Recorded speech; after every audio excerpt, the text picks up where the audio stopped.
Hi everyone, it's Cesar Cano, certified taco lover, and I'm taking over Taco Gear's YouTube channel in a series we're calling Taco Foundations. Welcome to episode 2. In episode 1, I shared with you how to make tortillas using maseca flour. In episode 2, we're gonna make the delicious and staple of all breakfast tacos, flour tortillas. Now for me, flour tortillas are something relatively new. I didn't eat my first flour tortilla until I was probably 8 or 9 years old, and that's when my family immigrated to Houston, Texas from Mexico. But because we're from central Mexico, where maize is king, I had only eaten corn tortillas my entire life.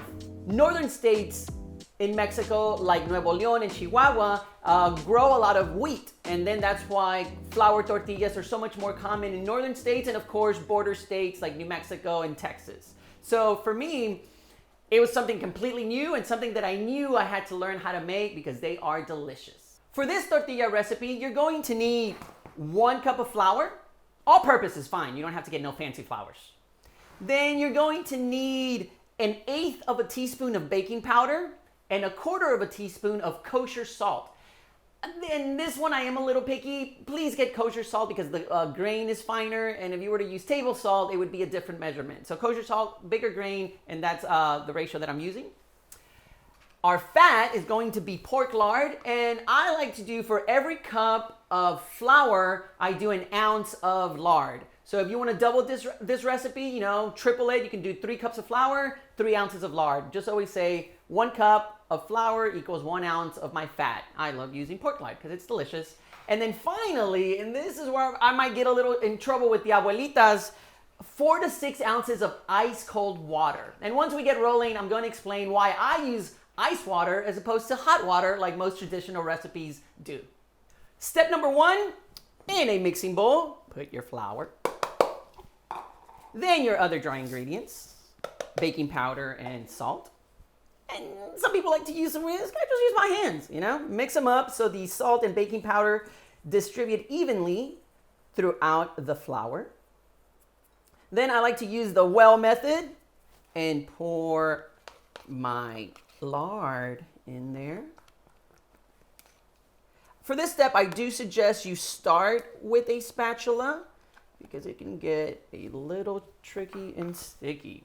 So circular motion, I'm just pulling a little bit of that flour in every time I get to the edges. So it starts incorporating with the lard. And that way it doesn't become a terrible mess when I finally have to get to the point where I have to use my hands. And what I'm trying to do here is make sure that the lard gets covered with all of the flour into these little granules. As you can see, it's taking more of a sand pebble consistency the more I mix it in.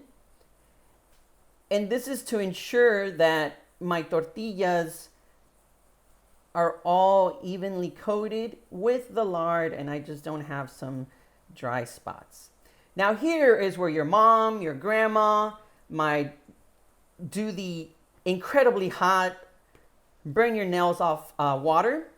But I use ice water because I'm imitating a technique that's known in biscuits and croissants, where we're trying to keep these fat molecules or this lard in the solid state as long as possible.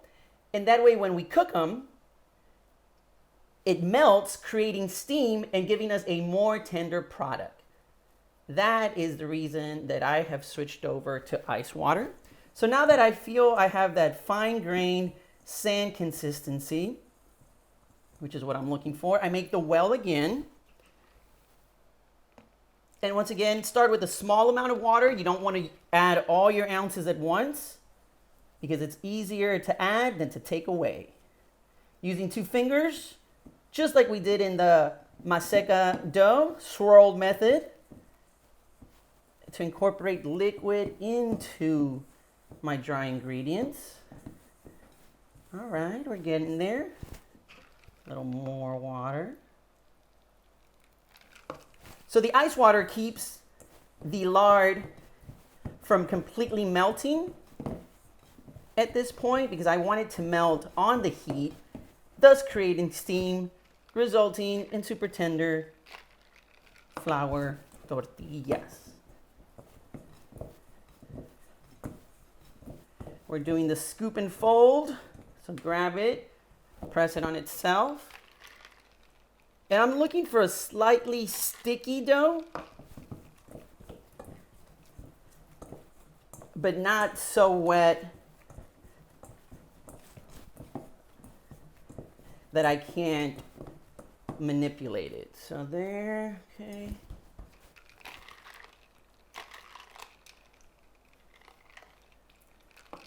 I think we're at that point. All right.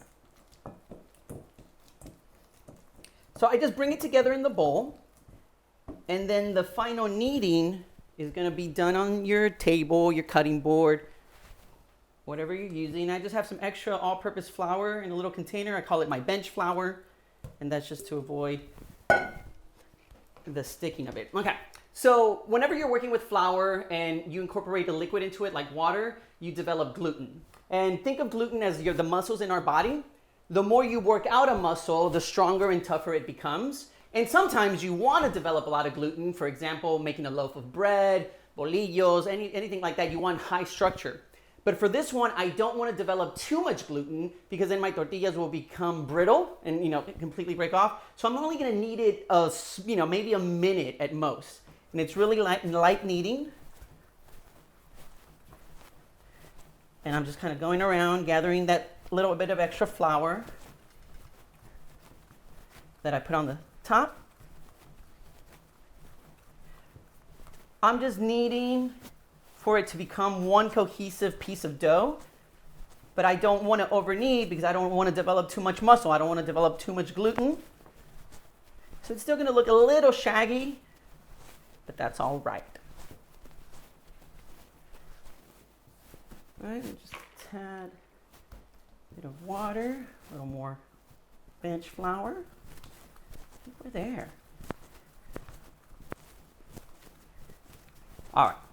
So just like when you go to the gym, you have to have off days because you're working your muscles too much. We're going to let it rest. We're going to let our dough rest. Those gluten fibers will kind of relax, and that way it'll be easier to portion and to shape. So there's this movement where you got to tuck in the dough and rotate it at the same time because you're trying to create tension on the surface. So my right hand tucks it in, and then this left hand kind of rotates it until I get this nice little piece of dough. And I can put it back into my bowl. I don't want it to dry out, so I have damp paper towels to cover them up. And we're gonna let it rest for 15 minutes, and then we can portion so we can have all even tortillas for our guests. After your dough has rested for 15 minutes, I spread down some bench flour just to keep it from sticking, and I'm gonna portion it by pressing down into about 1/2 inch thickness, and then using a bench scraper, you can cut it into quarters, kind of like a pizza, and each quarter in half. And that way you don't have to get out a scale to measure by weight, but you're still kind of ensuring that all of your tortillas are going to be relatively the same size. So you separate your portions, and we're going to roll them in, or we're going to shape them into a ball so they're easier to roll out. So you take all the corners and tuck them towards the center. You set it aside. All the corners, tuck it under itself and kind of push them through the tortilla, through the piece of dough.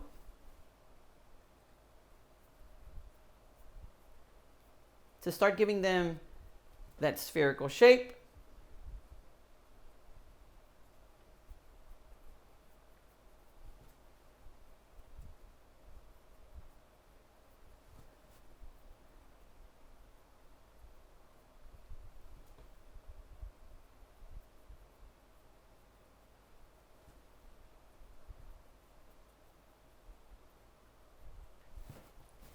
And then we're going to do the same technique when we did the entire batch of dough, where I'm tugging and rotating at the same time to give me a smooth surface.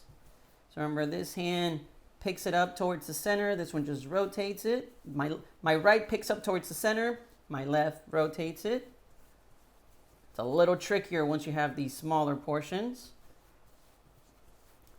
And like I keep mentioning, we grabbed the dough, it had rested, the gluten strands had relaxed, but because I've been working it now, I've worked out those gluten strands again. So I want to make sure that after I've portioned it, I let it rest at least another 10 minutes.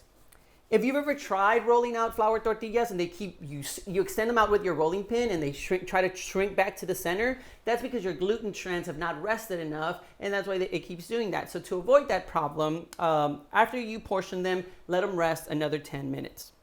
Sometimes I meal prep these on a Sunday. I'll make a batch, and that way I have tortillas to use all week. You can just use any plastic container and put pieces of parchment paper in between your layers.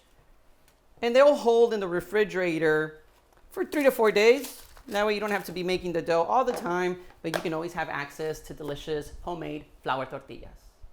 The dough has rested the additional 10 minutes after being portioned out, and now we're ready to roll it out into our tortilla. Using your extra flour, bench flour, just kind of hit it on both sides, tap off excess flour, and then lightly dust your bench.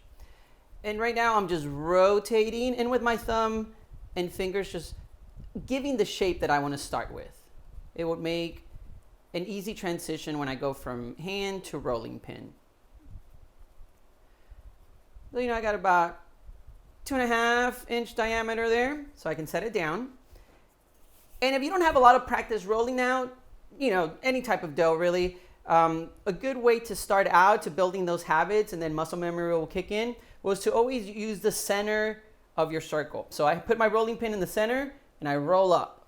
Then I lift my rolling pin, bring it back to the center and roll down.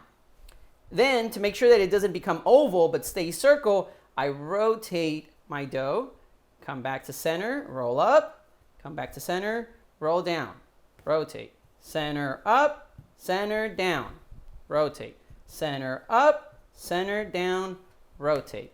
And then after you roll out, 100 tortillas, you don't even have to, it's like dancing. First you're counting your steps, and then it becomes automatic to where you can just not even think about it. So you keep doing that until you get the size tortilla that you want. I also like flipping it to the other side, giving it a little dust if it's sticking to your rolling pin.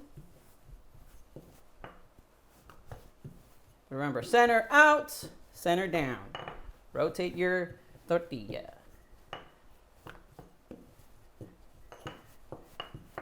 And then once you start seeing the center is thinner than the outside, well, then you just focus your rolling on the perimeter of your circle until you get a nice even thickness.